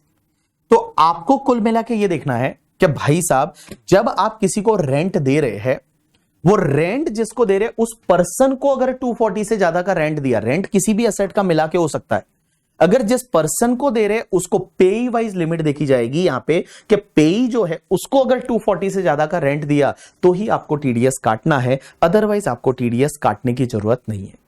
मींस जिस पेई को आप रेंट दे रहे उसको अगर 240 से ज्यादा का आपने रेंट दिया तो ही टीडीएस काटना है, अदरवाइज आपको टीडीएस नहीं काटना। अब क्वेश्चन ये आता है कि सर एक बात बताओ, हम बहुत बार डिपॉजिट देते हैं, तो क्या डिपॉजिट पे भी टीडीएस कटेगा क्या? जैसे मान लो मैंने ये वाला केस में काका को जब ये बिल्डिंग भाड़े पे ली मैंने, तो मैंने काका को 15 लाख का डिपॉजिट दे रखा है, तो मैंने 15 लाख का डिपॉजिट दे रखा है, तो क्या डिपॉजिट पे टीडीएस कटेगा क्या? एक बात बताओ, डिपॉजिट पे टीडीएस कटेगा क्या? देखो, डिपॉजिट्स 2 तरीके की हो सकती है। जो डिपॉजिट्स है वो 2 तरीके की हो सकती है। एक तो होती है आपकी रिफंडेबल डिपॉजिट, एक तो होती है रिफंडेबल, और एक आपकी होती है नॉन रिफंडेबल। एक तो होती है रिफंडेबल और एक नॉन रिफंडेबल। एक चीज समझना, अगर वो डिपॉजिट रिफंडेबल है तो वो डिपॉजिट वापस मिल जाएगी आपको, ये थोड़ी रेंट है। तो रिफंडेबल डिपॉजिट होती है ना, तो वो तो रेंट नहीं माना जाता, तो ये टीडीएस नहीं आएगा उस पे, बिकॉज रिफंडेबल डिपॉजिट है, वो तो वापस आपको मिल जाएगी, तो उस पे टीडीएस नहीं आएगा। लेकिन गाइस, एक आपकी होती है नॉन रिफंडेबल डिपॉजिट। ये नॉन रिफंडेबल किसको बोलेंगे? नॉन रिफंडेबल किसको बोलेंगे कि आपने डिपॉजिट दिया और वो वापस मिलने वाला नहीं है, तो ये तो भैया रेंट ही तो हो गया, ये तो रेंट ही तो हो गया। क्योंकि एक बात बताओ, आपने किसी को डिपॉजिट दिया ओनर को और वो डिपॉजिट वापस नहीं मिलने वाला, तो वो तो रेंट ही तो हो गया। तो नॉन रिफंडेबल डिपॉजिट है ना, तो उस पे टीडीएस आएगा। आंसर इज यस, उस पे टीडीएस आएगा। तो देखो, डिपॉजिट में अगर वो रिफंडेबल डिपॉजिट है तो टीडीएस नहीं आएगा, बट अगर नॉन रिफंडेबल डिपॉजिट है तो टीडीएस आएगा, बिल्कुल आएगा। नॉन रिफंडेबल डिपॉजिट के केस में आपका टीडीएस आएगा। Answer is yes, non refundable deposit के केस में आपका टीडीएस आएगा, बट अगर रिफंडेबल डिपॉजिट है तो टीडीएस नहीं आएगा। अब एक चीज समझना, सर आपको पता है बहुत बार हम एडवांस रेंट दे देते हैं किसी को कि 5 साल का रेंट एडवांस में दे दिया, तो क्या टीडीएस काटना पड़ेगा? Answer is yes, because TDS has to be deducted at the time of payment और crediting the party whichever is earlier. तो पेमेंट और crediting the party whichever is earlier, जो अर्लियर वाला इवेंट रहेगा, पेमेंट और crediting the party whichever is earlier पे TDS काटना है। तो पेमेंट कर रहे हैं एडवांस रेंट, तो टीडीएस काटना पड़ेगा। अगर कोई सर पुराना अरियर रेंट था, पुराना जो अरियर रेंट था और वो अरियर रेंट अभी पेमेंट किया, तो अरियर रेंट का अगर एक साथ में पेमेंट कर दिया तो क्या टीडीएस काटना पड़ेगा? आंसर इज यस, क्योंकि पहले नहीं काटा होगा ना। अरियर रेंट किसको बोलते हैं? Disputable rent. बहुत बार क्या होता है पता है, रेंट को लेकर डिस्प्यूट हो जाता है, झगड़ा झगड़ी हो जाता है, पता नहीं रेंट क्या था और उसको लेकर डिस्प्यूट हो गया। तो अरियर रेंट अगर पे करते हैं तो पहले टीडीएस नहीं काटा होगा, तो अब अरियर रेंट अगर आप पे करोगे तो आपको टीडीएस काटना पड़ेगा। अब एक और चीज समझना, आप जब रेंट किसी को दे रहे हो तो आपको यह पता करने की जरूरत नहीं कि आगे वाला उस असेट का ओनर है या नहीं है। देयर में भी पॉसिबिलिटी ना कि उस बंदे ने किसी और से भाड़े पे लेके और हमको भाड़े पे दिया, हमको उससे कोई फर्क नहीं पड़ता। हम अगर किसी को रेंट देंगे तो आपको यह नहीं देखना कि आगे वाला बंदा जो है वो ओनर है उस असेट का या नहीं। आप अगर रेंट दे रहे हो आपको टीडीएस काटना पड़ेगा। एंड गाइस आपको पता है बहुत बार क्या होता है, जब आप लॉन्ग टर्म लीज पे कोई जगह वगैरह लेते हो, लॉन्ग टर्म लीज पे, लॉन्ग टर्म लीज का मतलब होता है भाई साहब लॉन्ग टर्म लीज, ऐसा होता है ना 99 ईयर्स की लीज पे वगैरह। तो 99 ईयर्स की लीज पे वगैरह जगह लेते हो तो उसमें आप क्या करते हो पता है, एक लमसम लीज प्रीमियम पे करते हो। जब आप लॉन्ग टर्म लीज लेते हो तो बहुत बार आप जो है वो लमसम लीज प्रीमियम पे करते हो, लमसम लीज प्रीमियम पे करते हो, लमसम लीज प्रीमियम पे करते हो, या जिसको बहुत बार ऐसा भी बोला जाता है अपफ्रंट लीज प्रीमियम पे करना पड़ता है। तो वो जब आप पे करते हो तो क्या उस पे आपको टीडीएस काटना है? Answer is no. एग्जांपल के लिए जैसे मान लो हमारी कंपनी को एक मैन्युफैक्चरिंग बिजनेस चालू करना है, तो मैन्युफैक्चरिंग बिजनेस के लिए हम SEZ में जगह लेना चाहते हैं। तो हमने SEZ में गवर्नमेंट को बोला कि हमको SEZ में जगह दे दो। उन्होंने बोला अच्छा SEZ में हम आपको जगह देंगे, बट ये जगह है ना 99 ईयर्स की लीज पे रहती है, 99 ईयर्स की लीज पे जगह होती है। अब हमने क्या किया, SEZ में जगह लेने के लिए और हमने 5 करोड़ का एक पेमेंट कर दिया। This is called lease premium या अपफ्रंट लीज चार्जेस हमने पे किया 5 करोड़। तो ये रेंट नहीं है, इस पे टीडीएस नहीं काटना। ऐसा क्लेरिफिकेशन दे रखा है कि भाई साहब होता क्या है कि अगर 5 करोड़ रुपए का आपने क्या किया, एकदम लीज प्रीमियम पे किया, अपफ्रंट लीज प्रीमियम पे किया for the long term lease, तो उसमें टीडीएस नहीं काटना है। तो आ जाइए सब लोग, यहां पे देखिए क्या दे रखा है, सब लोग समझने की कोशिश करना। आपकी बुक में क्या दे रखा है 194 में, आई को क्या देना है, रेंट देना है। तो 194 पे आ जाइए और 194 यहां पे डीए में एक सेक्शन छोड़ के आया हूं, पहले 194 देख लेते हैं। देखिए क्या दे रखा है 194 rent of plant and machinery equipment, plant and machinery equipment, building, furniture and land. Pair कोई भी पर्सन, बीबी सर की वाइफ को छोड़ के यहां पे, पेई resident person, plant and machinery equipment पे 2%, लैंड, बिल्डिंग, फर्नीचर पे 10%। अब यहां पे कुछ पॉइंट्स दे रखे। पहला, no TDS is rent is up to 2,40,000 in a financial year per person to a person. No TDS on refundable deposit, but however non-refundable deposit पे TDS आएगा। If arrears of rent received during the current year, पहले कोई dispute था और वो rent अभी मिला, shall also be considered for the purpose of deducting TDS. Advance rents shall also be subject to the TDS in the year of payment. अब एक चीज समझना गाइस, वेयरहाउसिंग चार्जेस है, देखो दो चीजें, एक तो था cold storage. Cold storage charges का मतलब क्या होता है कि आपने कोल्ड स्टोरेज फैसिलिटी लिया है, जिसमें टमाटर है उसको ठंडा रखेंगे, उसको जो है वो मान लो वो क्या बोलते हैं कुछ खा नहीं लेंगे लोग को क्या खाएंगे, जानवर खा नहीं सकते, पूरा सर्विस देते हैं, that is called cold storage charges. तो वो कॉन्ट्रैक्ट माना जाता है, उस पे टीडीएस 194C में कटेगा। लेकिन गाइस अगर आपने कहीं गोडाउन भाड़े पे लिया, वेयरहाउसिंग चार्जेस पे किया, तो टीडीएस रेंट में कटेगा। देखो वेयरहाउस जो लेते हो आपने, गोडाउन भाड़े पे ले लिया, वेयरहाउस भाड़े पे ले लिया, तो टीडीएस 194I में आएगा। बट अगर आपने कोल्ड स्टोरेज सर्विस लिया तो बेटा आपका टीडीएस 194C में जाएगा।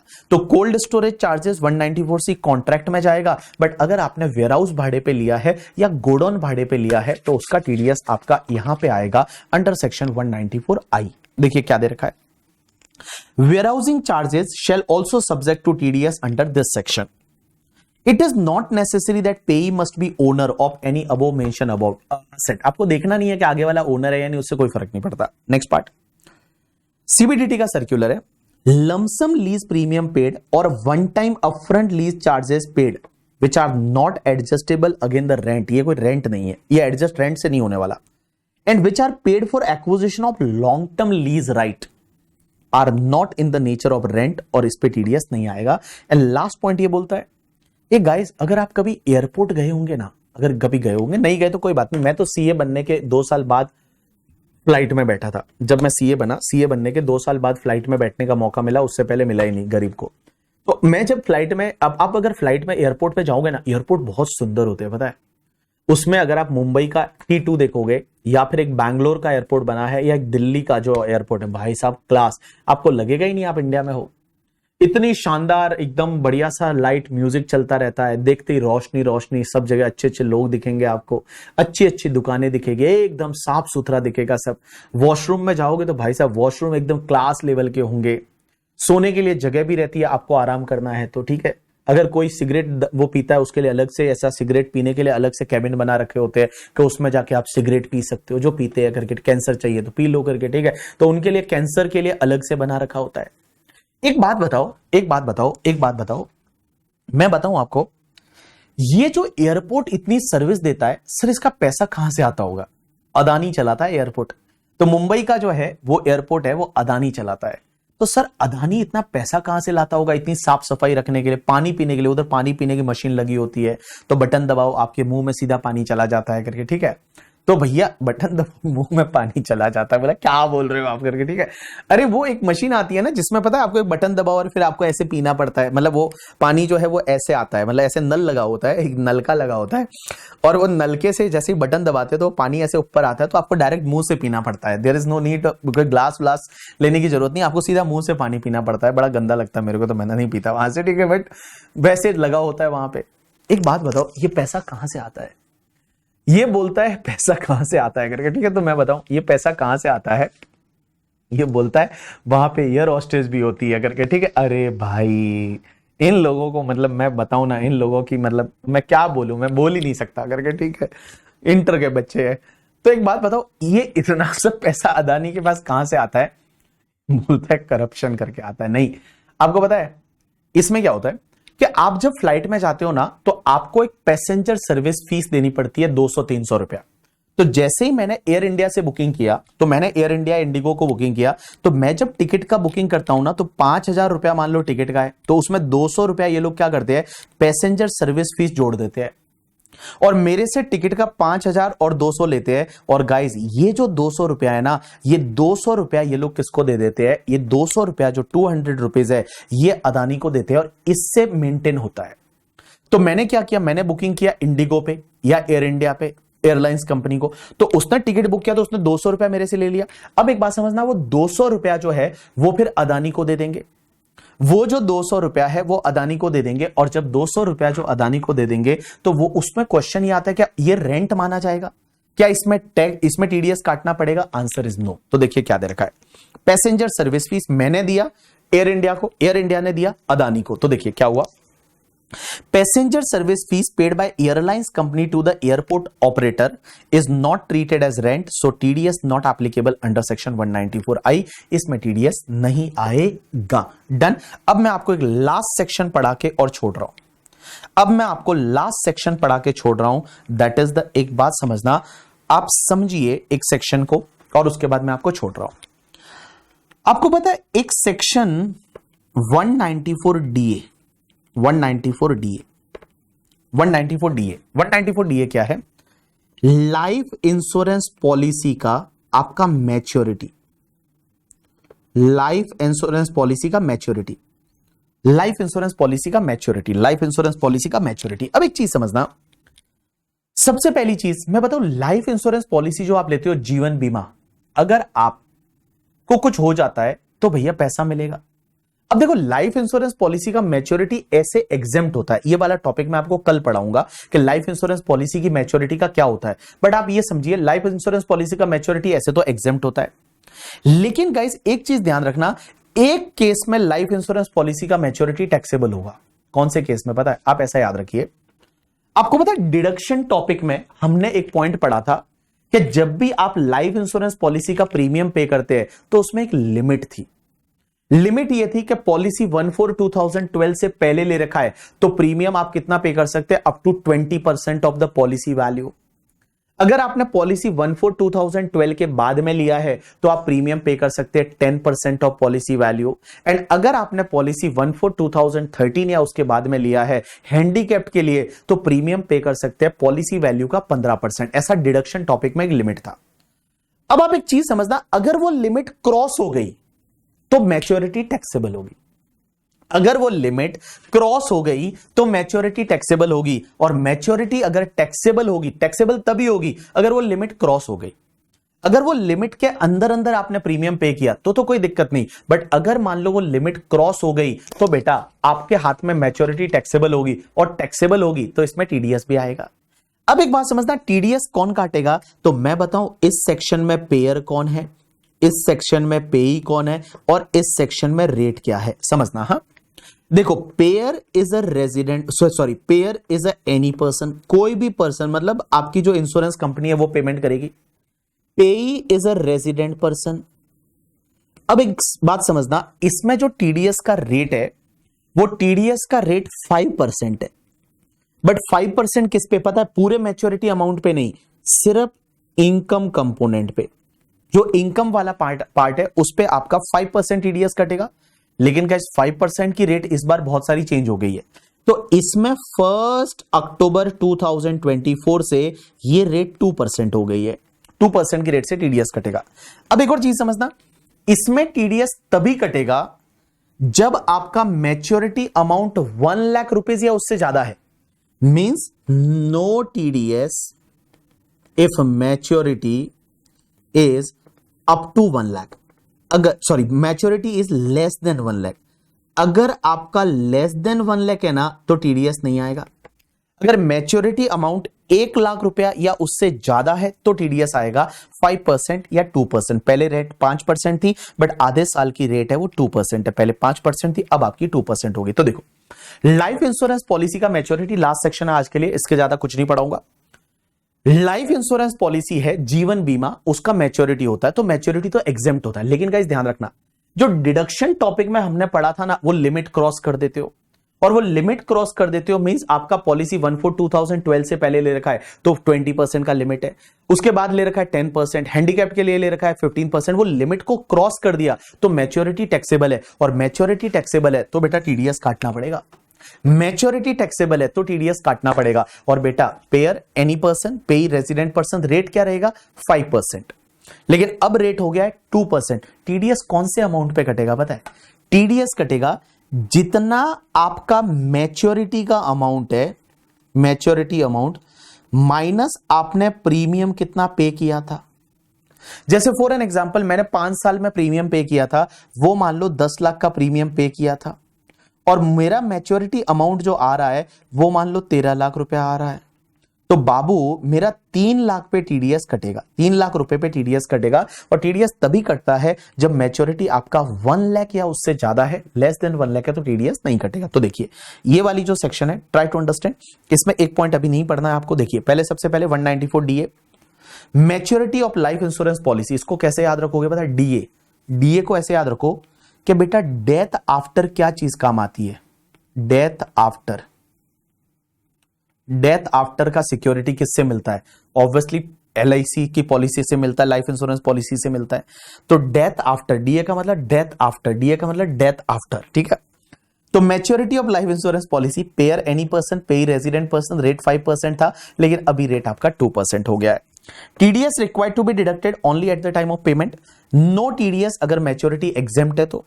No TDS if maturity amount is exempted, means ये तो sorry, no TDS if maturity amount less than 1 lakh है तो टीडीएस नहीं आएगा, एग्जेम्प्टेड है तो टीडीएस नहीं आएगा।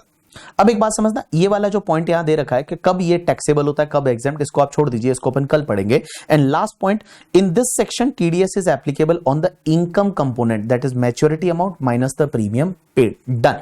इससे ज्यादा मैं आपको आज कुछ नहीं पढ़ाऊंगा, यहीं पे आपका लेक्चर है, मैं वो वाइंड अप करूंगा। उस वाइंड अप करने से पहले इसका एक क्वेश्चन है जो मैं आपको करा लेता हूं, बस सिर्फ एक क्वेश्चन है जो मैं आपको करा लेता हूं, that is the question number 5। एक क्वेश्चन है वो मैं आपको करा लेता हूं। चलिए, एक क्वेश्चन जो है वो मैं आपको करा लेता हूं, बस एक क्वेश्चन मैं आपको करा लेता हूं, उसके बाद मैं कुछ नहीं कराऊंगा, और वो थोड़ा आपको लिखवा के कराना पड़ेगा। छोटू सा एक क्वेश्चन है, मैं आपको करा रहा हूं। बस देखिए, क्वेश्चन नंबर 5। क्वेश्चन नंबर 5 पे आ जाइए। टाइम है ना अभी तो यार, 5 मिनट है मेरे पास। हाँ, अभी यहां समझ में आएगा, अरुण यहां समझ में आएगा। देखिए, लिखिए, आपके पास नोटबुक नहीं है तो आप ऊपर ही यहां पे कैलकुलेशन कर दीजिए जहां आपको लगता है वहां पे। तो देखिए, examine the applicability of provision for the TDS under section 194 DA in the following cases. In cases में आपको टीडीएस बताना है कि टीडीएस आएगा या नहीं आएगा, आएगा तो कितना आएगा। पहला point, mister X is a resident, X एक रेजिडेंट बंदा है, due to receive 4.5 lakh on 31 मार्च 2025। 31 मार्च 2025 को बंदे को 4.5 लाख रुपया मिल रहा है towards the maturity proceed of LIC policy, जो कि 1/4/2012 को लिया था, सॉरी 22 को लिया था, for which the sum assured is 4 lakh and annual premium 1,25,000 है। एक बात बताओ मुझे, पहली चीज, ये पॉलिसी से इसको पैसा मिल रहा है 31 मार्च 2025 को 4.5 लाख रुपया। अब एक बात समझना, ये पॉलिसी 1/4/2022 को ली थी और उसका सम एश्योर्ड 4 लाख था और वो प्रीमियम 1,25,000 का पे कर रहा था। मुझे एक बात बताओ, 1,25,000 का पे कर रहा था तो बेटा सम एश्योर्ड 4 लाख है और पॉलिसी 1/4/2012 के बाद में लिए, 22 में लिए, तो लिमिट वो 10% वाली क्रॉस हो गई ना, क्योंकि आपको 4 लाख पे 10% 40,000 प्रीमियम ही पे कर सकते थे, आप तो ज्यादा पे कर रहे हो, तो लिमिट क्रॉस हो गई, तो यहां मैच्योरिटी टैक्सेबल होगी, यहां टैक्सेबल होगा और टैक्सेबल होगा तो TDS भी काटना पड़ेगा। अब क्या मैच्योरिटी अमाउंट 1 लाख और मोर है? Answer is yes. Maturity amount 4,50,000 है तो यहां TDS कटेगा। तो बेटा यहां पे TDS कटेगा, लेकिन TDS कैसे कटेगा? तो आप एक बात समझिए, ये पॉइंट नंबर 1, और पॉइंट नंबर 1 में आप ऐसा लिखोगे कि since premium paid is more than 10% of policy value, policy value का 10% से ज्यादा है, since premium paid is more than 10% of policy value, जो अपन ने ATC में पढ़ा था, उससे ज्यादा है तो मैच्योरिटी टैक्सेबल होगी। And maturity amount is 1 lakh और मोर, मैच्योरिटी अमाउंट आपका 1 लाख या उससे ज्यादा है, सो TDS under section 194DA is applicable. लिखो लिखो लिखो, since premium paid is more than 10% of policy value and maturity amount is 1 lakh और मोर, सो TDS applicable under section 194DA is applicable. अब एक बात बताओ, आपका TDS का अमाउंट कितना आएगा? तो सबसे पहले आपका मैच्योरिटी अमाउंट कितना है माइनस आपने प्रीमियम कितना पे किया था, so maturity amount minus premium paid. तो मैच्योरिटी अमाउंट तो आपका 4.5 लाख है, 4,50,000। अब आपने प्रीमियम कितना पे किया होगा? तो पॉलिसी लिया कब था? 1/4/2022 को लिया था, मैच्योर हो रहा है 31 मार्च 2025 को, तो आपने एक तो 1/4/2022 को पे किया था, एनुअल प्रीमियम आप पे कर रहे हो 4 लाख, सॉरी 1,25,000, तो आपने एक तो 22 में पे किया था, 22, 23 और 24 3 बार पे किया होगा, आपने 3 बार पे किया होगा ना। 25 में तो मैच्योर हो गया, तो 3 इयर्स के लिए आपने 125 पे किया होगा, तो आपका प्रीमियम कितना गया होगा? 125 multiply by 3, it's comes to the 3,75,000। तो आपका इनकम कंपोनेंट कितना बचा? 75,000। तो 75,000 पे TDS है वो 2% की रेट से आएगा। वाई 2%? बिकॉज मैच्योरिटी 31 मार्च को हो रही है। देखो 1 अक्टूबर से पहले 5% था, अब 2% है, तो आप 75,000 पे 2% ले लीजिए, तो TDS का अमाउंट आपका 1,500 आएगा। TDS का अमाउंट इज 1,500, TDS का अमाउंट इज 1,500। तो बेटा ये आपका पहले का आंसर है। मैंने क्या बोला? TDS अमाउंट, मैच्योरिटी अमाउंट है 450 है, प्रीमियम 375 कैसे आया? 2022 में लिया था, 22, 23, 24 3 साल तक 1,25,000 का पेमेंट किया, तो आपने इतना प्रीमियम पे किया था, तो डिफरेंस जो रहेगा उस पर आपका 2% से TDS। दूसरा point, mister Y resident is due to receive 395 मिल रहा है उसको, पॉलिसी टेकन ऑन 31 मार्च 2012 को लिया था, मतलब 1/4/2012 से पहले लिया था, सम एश्योर्ड 350 है और आप प्रीमियम जो है वो 26,100 पे कर रहे हो, तो यहां तो प्रीमियम 20% से कम पे कर रहे हो ना, क्योंकि पॉलिसी आपने अगर 1/4/2012 से पहले लिया था तो आपका लिमिट है वो आपका 20% रहेगा पॉलिसी वैल्यू का, और वो आपका 20% से कम ही पे कर रहे हो। 3,50,000 पे 20% होता है 70,000 तक प्रीमियम पे कर सकते हो, आपने कम पे कर रहे हो। सिंस मैच्योरिटी यहां पे एग्जेम्प्ट हो जाएगा तो इस पे TDS नहीं आएगा, तो लिख लीजिए no TDS because maturity is exempt. No TDS because maturity is exempt. Under section 1010D, अब आप बोलोगे 1010D क्या है, कल मैं आपको बताऊंगा. Last point, mister Z resident is due to receive 95,000 only. आपको मैच्योरिटी प्रोसीडर सिर्फ 95,000 मिला है. एक बात बताओ, इसमें टीडीएस तभी आता है जब मैच्योरिटी आपका 1 लाख या उससे ज्यादा है. यहां पे मैच्योरिटी में आपको 95,000 ही मिला है, तो नो टीडीएस करके, ठीक है. तो लिखिए no TDS as maturity amount is less than 1 lakh. तो दो केस में टीडीएस नहीं आएगा. इसमें वो लिमिट के अंदर प्रीमियम है तो टीडीएस इसलिए नहीं आएगा, और इसमें 1 लाख से कम है तो टीडीएस नहीं आएगा. पहले वाले केस में आएगा. So this is the completion of our today's lecture. यह आपका आज का लेक्चर है वो कंप्लीट हो जाता है. गाइस आज शाम को भी लेक्चर है, और आज शाम को जो लेक्चर रहेगा वो 5 बजे से लेकर 8 बजे तक रहेगा. तो आज शाम को 5 से 8 तक लाइव लेक्चर है. जैसा आपका YouTube पे आता है YouTube पे ही रहेगा. अगर आप अटेंड कर पाते हो तो ठीक है, नहीं कर पाते हो तो भी ठीक है, आप बाद में कर लेना उसको, ठीक है. बट आज आपका लेक्चर रहेगा शाम को 5 बजे से लेके और 8 बजे तक का लेक्चर है 3 घंटे का. अगर आप अटेंड कर पाओ तो ठीक है, नहीं कर पाओ तो ठीक है, तुम्हारी मर्जी, ठीक है. तो भैया आज शाम को लेक्चर है 5 to 8, 3 घंटे का लेक्चर रहेगा. अटेंड कर पाओ तो ठीक है, नहीं अटेंड कर पाओ तो बाद में कर लोगे तो भी चलेगा, ठीक है. आपकी मर्जी, ओपन मोड में रहेगा. ऐसे भी आपको YouTube पे लिंक मिल रहा है तो बाद में भी आप कर लोगे अपने कन्वीनियंट के हिसाब से, रात को भी देख लोगे कभी तो भी चल जाएगा करके, ठीक है. चलिए आज के लिए इतना बहुत है, कल कंटिन्यू करते हैं. Thanks a lot people. लेकिन मैं बताऊं अभी तक हमने सेक्शन कितनी पढ़ी है बेटा, बहुत सारी सेक्शन पढ़ ली है अपन ने, ठीक है. मैं बताऊं, मैं आपको यहां पे ऐसे ही लिखवा देता हूं कि सेक्शन कौन कौन सी पढ़ी है. मैं सिर्फ लिख रहा हूं 192 सैलरी वाला था, 192 ईपीएफ वाला था, 193 सिक्योरिटी पे इंटरेस्ट था, 194 डिविडेंड वाला था.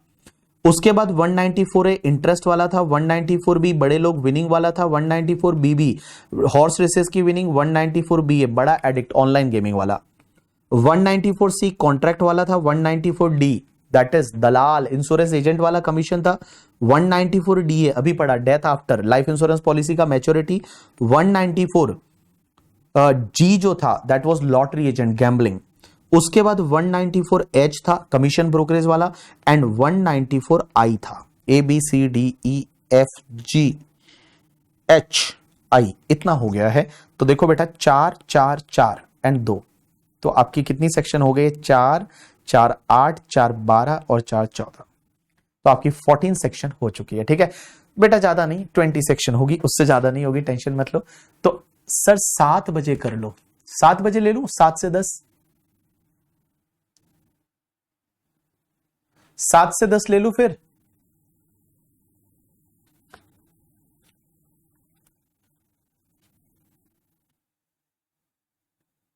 नहीं तो बाद में देख लेना, फिर मेरे को उसके बाद 10 बजे के बाद मुझे पुणे भी ट्रेवल करना पड़ेगा आज, वैसा हो जाएगा ना. हाँ चलो एक काम करो, थोड़ा सा आप उन सर को बोल के एडजस्ट करो, थोड़ा मैं एडजस्ट करता हूं. आज का लेक्चर 6 से 9 लेंगे, बस 6 से 9 लेंगे. आप थोड़ा सर को बोल के एडजस्ट कराओ थोड़ा. अगर आप आकाश सर से बात ले रहे हो तो मैं आकाश सर को बोल दूंगा आज आपको 6 बजे छोड़ दे, ठीक है. तो थोड़ा आप उनसे एडजस्ट करो, थोड़ा मेरे से एडजस्ट करो और अपन कंप्लीट करेंगे, ठीक है. तो चलो 6 से 9 रखते हैं, 10 बहुत लेट हो जाएगा करके, ठीक है. 6 से 9 रखते हैं. आप थोड़ा उधर एडजस्ट करना, थोड़ा मैं एडजस्ट कर लूंगा करके, ठीक है. चलो बाय, टेक केयर. आज के लिए इतना बहुत है. 6 से 9 का लेक्चर आप बाद में देख लेना ना, क्या फर्क पड़ता है. अगर आप 7 बजे आके जुड़ जाना, एक सेक्शन जितना 1 घंटे का पार्ट आपका हो गया है, बाद में यूट्यूब पे लेक्चर रहेगा, आप ऐसे भी बाद में देख लोगे, क्या फर्क पड़ेगा करके, ठीक है. चलो बाय, टेक केयर.